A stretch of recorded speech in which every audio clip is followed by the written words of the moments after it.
Hamba Allah, laki-laki 30 tahun dari Bengkulu, wira swasta.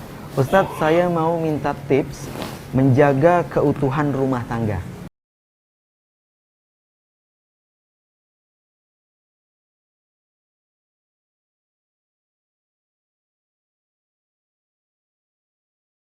Yang pertama, ikhlaskan niat. Berumah tangga karena perintah Allah dan Rasulnya. Karena semua yang dikerjakan dengan keikhlasan itu akan berefek ya, kepada hal yang baik, hal yang positif. Ya. Makanan saja, saudaraku seiman, kalau bahan-bahannya sama, si A sama si B masak makanan ini, bahan yang sama, model wajan yang sama, minyak goreng yang sama, gitu kan, akan lebih terasa enak orang yang ikhlas dan tulus. Beda kan gitu. Maka butuh ketulusan dan keikhlasan, dan itu kita kerjakan karena Allah. Bukan lagi kita melihat laki-laki ini sebagai suami saya atau perempuan ini sebagai istri saya. Bukan lagi itu. Tapi karena Allah memberikan kewajiban kepada saya untuk berbuat baik pada orang ini. Si suami memenuhi kebutuhan istri, nafkah kebutuhan dasarnya, si istri melayani dan mentaati suaminya dengan baik. Itu yang pertama. Yang kedua, agar Anda bisa mempertahankan rumah tangga, ya, selalu kembalikan permasalahan apapun kepada agama Allah. Kalau itu benar di dalam pandangan agama Allah, berarti orang yang sedang dalam keadaan benar didukung. Suami atau istri. Ya. Dan kalau itu salah dalam agama, berarti tetap dia salah. Siapapun dia, sebagai istri atau sebagai suami. Jadi agama yang jadi tolok ukur. Ya. Apa yang dia lakukan, benar nggak secara agama? Kalau benar, berarti dia benar. Kalau salah, berarti salah gitu.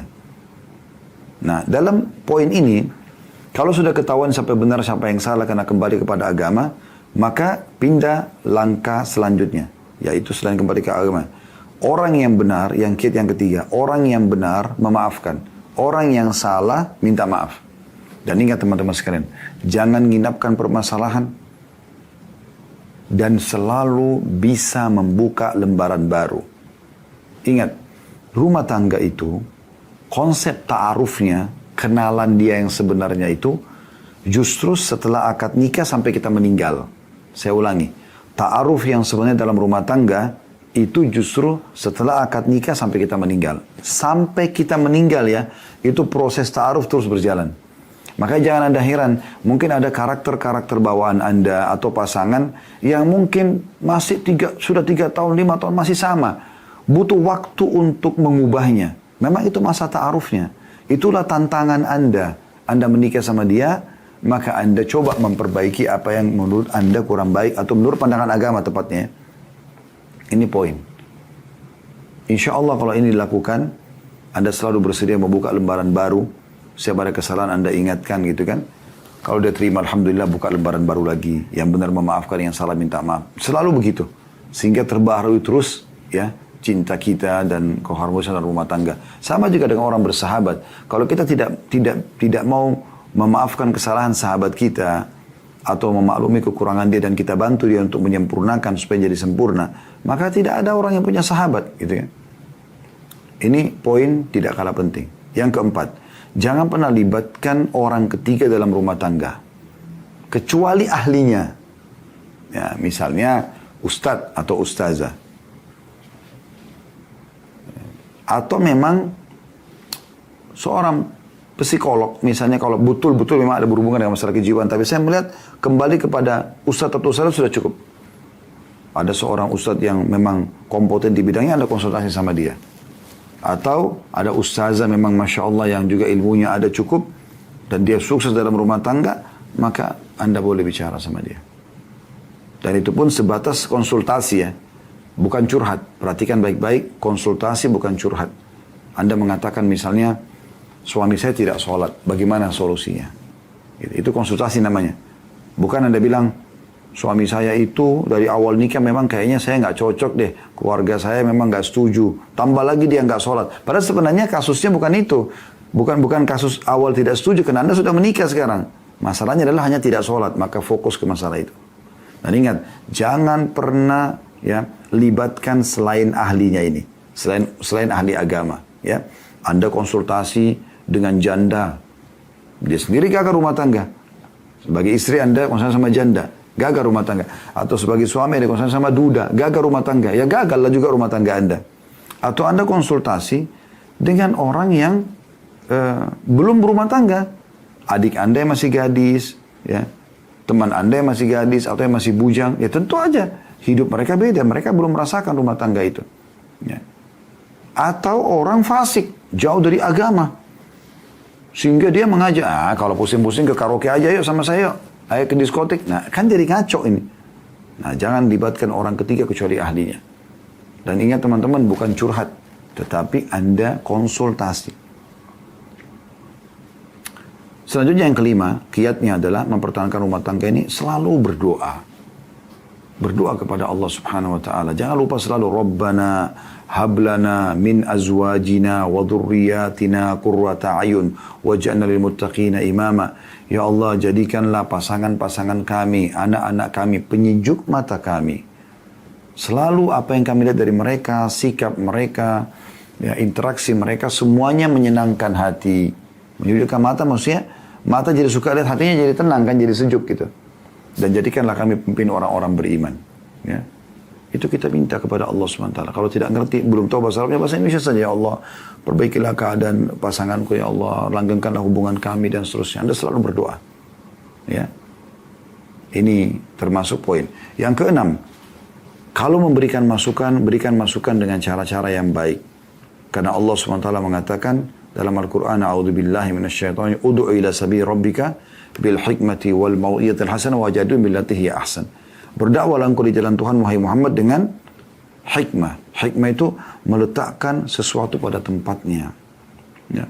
Anda kalau mau tegur, Anda tegur dengan cara yang santun, dengan cara yang baik, disikon, ya, kondisi dan keadaan yang betul-betul situasi dan kondisi yang pas gitu. Selesai interaksi biologis, lagi rekreasi keluarga, Anda berikan masukan di saat itu penting. Kemudian yang kedua kata Allah setelah hikmah, dengan cara hikmah, ya, mau'idah hasanah, peringatan-peringatan yang baik. Misalnya pasangan kita nggak sholat, tadi itu ada yang menanyakan suaminya nggak sholat tuh gimana. Nah, dia membacakan dulu keutamaan sholat.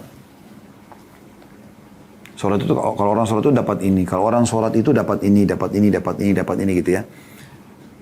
Jangan langsung dimulai dengan ancaman. Jangan langsung mengatakan kalau tidak sholat itu akan ini hukumannya. Jangan. Mulai dulu dengan mau'idah hasanah, peringatan yang baik-baik. Orang kalau mau disuruh kerjakan sesuatu lalu dijanjikan, kau kalau kerjakan dapat ini. Orang lebih termotivasi mengerjakan daripada langsung diancam, kalau kau nggak kerjakan kau akan gini-gini. Gitu. Yang ketiga, wajadilhum billati hiya ahsan. Kalaupun harus berdebat dengan cara yang baik dengan mereka. Dengan cara yang santun, dengan cara yang baik. Nah, ini meluruskan kesalahan dengan baik, ya. Kemudian yang ketujuh, jangan pernah lewatkan di rumah itu majelis ilmu. Harus ini. Karena ilmu itu, ilmu agama ini ya, yang kita pelajari, apalagi kalau suami istri bisa kompak sama anak kompak, itu luar biasa. Itu taufik dari Allah, nikmat terbesar kalau Anda bisa sekeluarga belajar agama. Karena agama ini, teman-teman sekalian, akan melunakkan hati yang keras. Akan membuat orang yang pelit jadi dermawan. Orang bodoh jadi pintar. Penakut jadi pemberani. Penjahat jadi orang baik. Ya. Kasar menjadi penyayang. Itu ilmu agama itu. Berapa banyak orang yang menyadari kesalahannya, kekurangannya sebagai istri, sebagai suami, sebagai orang tua, sebagai anak. Ya. Itu dengan mempelajari agama. Karena wahyu itu bicara dengan hati manusia. Ini kiat ketujuh, selalu belajar agama. Buat simbol tidak ada hari tanpa ilmu agama. Yang kedelapan, jaga pergaulan. Pergaulan kita harus dijaga. Sebagai suami saya jaga pergaulan saya, istri saya juga menjaga pergaulannya. Jangan pernah bergaul dengan orang-orang fasik. Nggak boleh ini, ahli maksiat. Nggak boleh sama sekali. Karena merusak kita. Jangan bilang, oh saya tidak terpengaruh. Nggak bisa. Mustahil. Kita ini manusia, makhluk sensitif. Saya dengan pegang meja ini, saya bisa tahu kain ini kasar atau lembut seketika kan? Bukankah hidung kita bisa langsung bedain bau wangi, bau busuk seketika? Saking sensitifnya. Bukankah mata kita bisa tahu ini terang atau gelap? telinga kita bisa bedakan intonasi keras atau lembut seketika. Bukankah lidah kita bisa bedakan seketika ini manis, ini asam, ini panas, ini dingin. Sensitif sekali. Hati kita juga begitu mudah ternyum, mudah tersentuh. Ya. Jadi nggak bisa kita ngobrol sama orang fasik, orang maksiat lalu dia cerita, ini bahaya cerita tentang perzinahannya, tentang apalah ngolok-ngoloknya orang, gibah, gunjing, fitnah, segala macam. Kita terpengaruh. Maka harus kita bergaul dengan orang-orang saleh. Dan batasi, tidak usah banyak-banyak temannya. Tidak usah banyak-banyak temannya. Yang penting orang-orang baik. Saya teman-teman, saya bisa dihitung jari sahabat saya itu. Saya kenal orang banyak, alhamdulillah. Tapi sahabat saya enggak. Saya selalu targetnya harus lebih soleh daripada saya. Dan lebih berprestasi. Prestasi positif di dunia misalnya. Sehingga saya bisa berefek. Saya bisa minimal mengikuti dia gitu. Dan kita dilarang untuk berteman sama orang-orang yang safih. Orang yang bodoh. Orang yang jauh dari agama. Karena kita terpengaruh. Kita kenal boleh. Kita bantu mereka boleh. Tapi untuk jadi sahabat kita enggak. Jadi jaga pergaulan. Kata Nabi SAW, Al-maru ala dini khalili. Seseorang sesuai dengan agama temannya. Gitu kan. Falyandur ahadukum ila man yukhalil. Maka seseorang terkadang harus jeli melihat siapa yang dia ajak sebagai sahabatnya. Ini penting ini. Ya. Yang ke-9.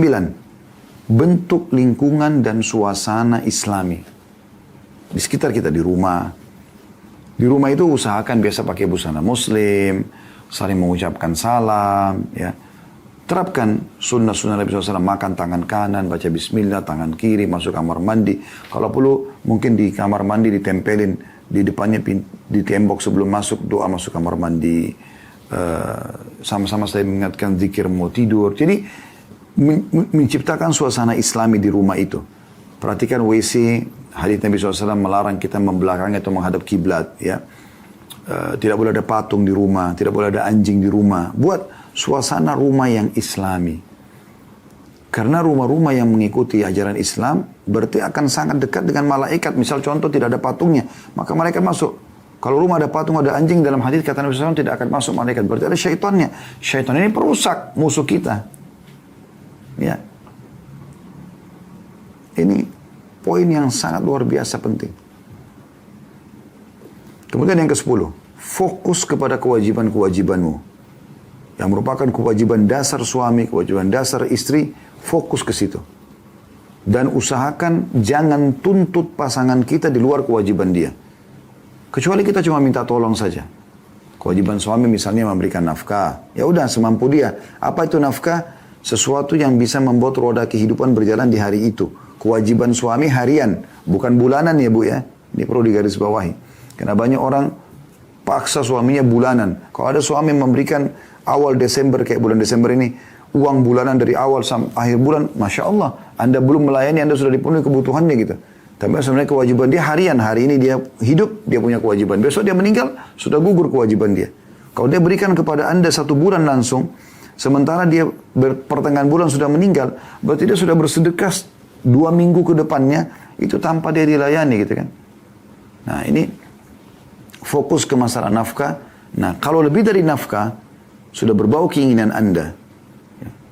Itu Anda harus minta baik-baik. Jangan menganggap itu sebuah kewajiban pasangan. Jangan bebankan di atas kemampuan dia. Itu akan memunculkan percekcokan. Paksa harus ganti handphone baru karena temannya ganti handphone baru. Beli mobil baru. Rumahnya harus ubah catnya. Apalah harus beli tas bermerek. Segala macam baju bermerek. Karena dia pikir orang semua begitu. Enggak semua orang begitu. Ada orang-orang mukmin tidak seperti itu. Mereka hidup dengan apa adanya. Karena kalau ada nikmat banyak, alhamdulillah melimpah dinikmati. Tapi bukan keharusan. Kalau enggak ada ya sudah. Nah, ini nafkah. Makanan, minuman, pakaian, tempat tinggal, transportasi semampu suami. Jangan bebankan di atas kemampuan dia. Anda ribut, harus biaya keluarga saya juga. Nggak bisa. Bukan kewajiban dia, itu luar daripada nafkah wajibnya. Itu hanya tambahan kalau dia mau kasih. Anda mau gonta-ganti handphone, Anda mau gonta-ganti baju. Sementara masih ada yang baru, ini bukan kewajiban dia. Kalau Anda tidak punya sama sekali, baju misalnya baru itu, dia wajib untuk memberikan Anda. Ini penting sekali. Ya. Yang ke-11, selalu berterima kasih. Dukung dan berikan support terhadap sesuatu yang pasangan kita berikan. royal dengan pujian. Suami mungkin belikan cuman sedikit makanan bungkus. Oh, buat itu sesuatu yang besar, ya. Oh, terima kasih banyak, jazakallah khair, makasih masih ingat saya ya. Ayo kita makan sama-sama, yuk suapin suami walaupun dia cuma bawa satu bungkus nasi uduk. Karena nilai pengorbanan itu, dia tidak mungkin bawa makanan itu ke rumah kecuali karena ingat Anda kan. Nah, nilai itu. Saya tahu beberapa orang ikhwah, Masya Allah, saya berikan makanan. Dia nggak makan. Kenapa? Saya makan sama istri saya di rumah, Ustaz. Biar istri saya juga bisa rasakan masakan ini. Masya Allah. Tapi saya tidak tahu istri di rumah sambut gak itu. Banyak seorang istri dikasih, apa ini? Ada makanan tadi dari kantor. Ah, udah dingin, gak usah deh, kasih mbak aja. Contoh, gak dinilai kan? Nah itu, hati-hati. Selalu berterima kasih. Gitu. Kata Nabi SAW, la yashkurun nas, la yashkurullah. Yang belum berterima kasih pada manusia, belum berterima kasih pada Allah. Gitu kan? Jadi gak bisa. Harus berterima kasih. Suami mungkin ingin memberikan sebuah surprise, hadiah, kejutan kepada istrinya. Maka dia kumpulkan duit sampai akhir bulan, kemudian dia beli sebuah handphone, sesuai dengan kemampuan dia misalnya. Merek A misalnya. Si istri ini sebenarnya berangan-angan karena mau ikuti temannya nonton iklan, diberikan handphone yang lebih bagus, mereknya B misalnya. Suami beli A, begitu dia bawa ke rumah, ini hadiah ya sayang, kasih. Begitu dibuka, ah, kok merek ini? Aku kan pengen yang itu. Nah, yang tadinya suami kita tidak pernah, ibu kan tidak pernah tahu bagaimana perjuangan dia ngumpulin duit itu kan. Mungkin sekarang itu dia punya utang kepada 2-3 orang hanya untuk beli handphone itu. Oh, Masya Allah, terima kasih banyak, masih ingat saya. Makasih ya, jazakallah khair, mudah-mudahan ini menjadi amal jariah. Buat dia gembira. Suami yang digituin, Bu, nanti dia akan berpikir ke depannya. Saya bicara sebagai alam saya laki-laki, dan saya yakin semua laki-laki mungkin akan sama. Insya Allah standar seperti itu ya. Kalau istri berterima kasih pada pemberian kita, kita jadi terenyuh dan kita jadi berpikir apalagi yang saya mau kasih lebih baik ini. Oh, istri saya tahu berterima kasih. Begitu. Dan tarik dalam semua hal. Ini ucapan terima kasih saya temukan jarang sekali orang ucapkan ya. Pernah gak ibu dalam rumah tangga sudah 5 tahun, 10 tahun rumah tangga pegang tangan suami, duduk baik-baik lalu mengatakan, saya betul-betul hanya mau mengucapkan jazakallahu khairan. Udah 10 tahun biayai saya. Ya, sudah 10 tahun berikan saya perhatian. Sudah 10 tahun penuhi kebutuhan biologi saya. Pernah nggak ibu lakukan itu? Setahun aja, 365 hari. Itu sudah luar biasa, harus kita berterima kasih. Itu nanti akan memunculkan perhatian ekstra dari suami dan juga akan memberikan pahala buat Anda. Karena Anda berbuat baik dengan manusia yang Allah suruh berbuat baik. Dan juga suami akan berusaha berkorban lebih besar lagi buat Anda. Nah, sama sebaliknya juga. Suami juga begitu. Pulang rumah, dimasain oleh istri. Oh, Masya Allah, terima kasih, jazakallahu khairan, makasih ya. Udah masakin. Enak nggak? Enak. Bahkan di bab ini boleh bohong loh. Maksudnya begini, bukan kita mudah-mudahan bohong, tidak. Kalau misalnya masakannya biasa aja. Tapi Anda ingin gembirakan istri Anda mengatakan, oh, masakannya top ini. Masya Allah, enak benar. Padahal sebenarnya tidak ada masakan seenak ini saya pernah rasakan. Mungkin Anda sudah rasakan banyak masakan enak. Memuji ini dibolehkan di bab itu ya. Sama, dia udah dandan, dia udah siap untuk melayani Anda. Mungkin dari pagi dia bingung, dia membuat kejutan, surprise buat Anda dengan dandanan dia.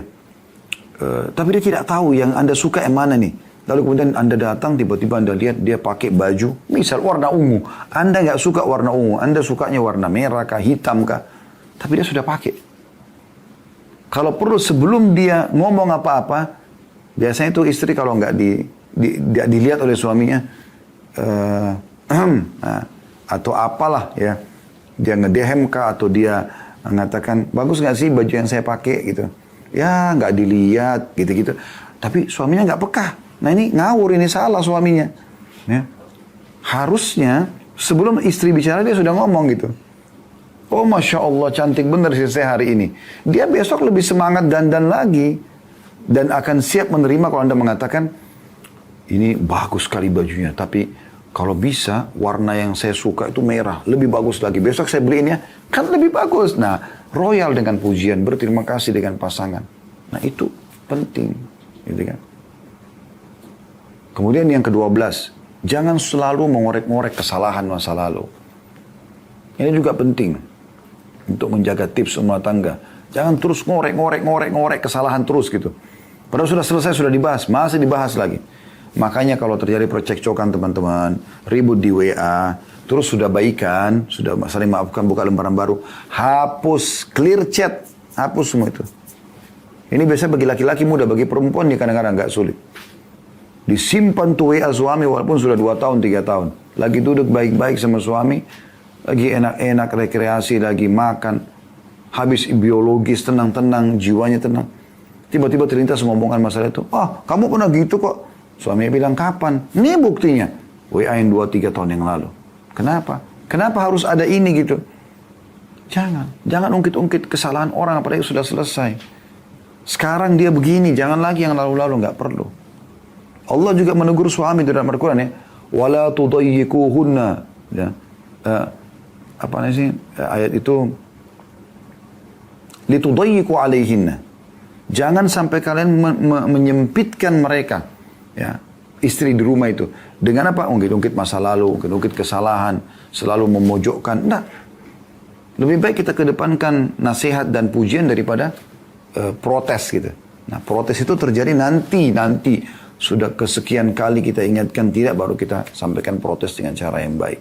Nah, ini kurang lebih yang terlintas di benak saya. Mudah-mudahan dengan ini insya Allah ya bisa kita mempertahankan rumah tangga. Dan tentu ada banyak ya tips-tips yang kalau dalam daurah ini saya menyusun 30 tips mempertahankan rumah tangga itu di manajemen rumah tangga Islami 3. Dan saya sekaligus mengajak teman-teman nanti insya Allah ikut mendaftar.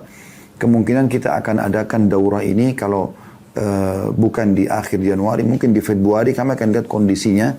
Tapi insya Allah tidak akan lewat dari bulan Maret, kita akan ada daurah offline. Ya. Kita akan menginap di hotel.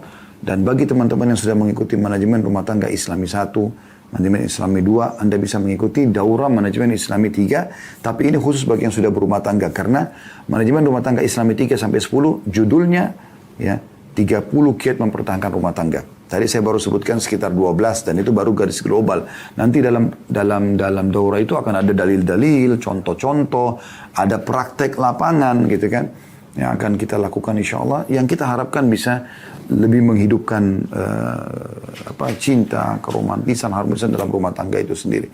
Maka ini poin yang perlu dipegang insya Allah. Dan juga kami akan adakan daurah manajemen rumah tangga Islami 1 dan 2 juga secara offline. Nanti kami akan tentukan waktunya, Anda akan ikutin. Jangan luput dari medsos kami insya Allah.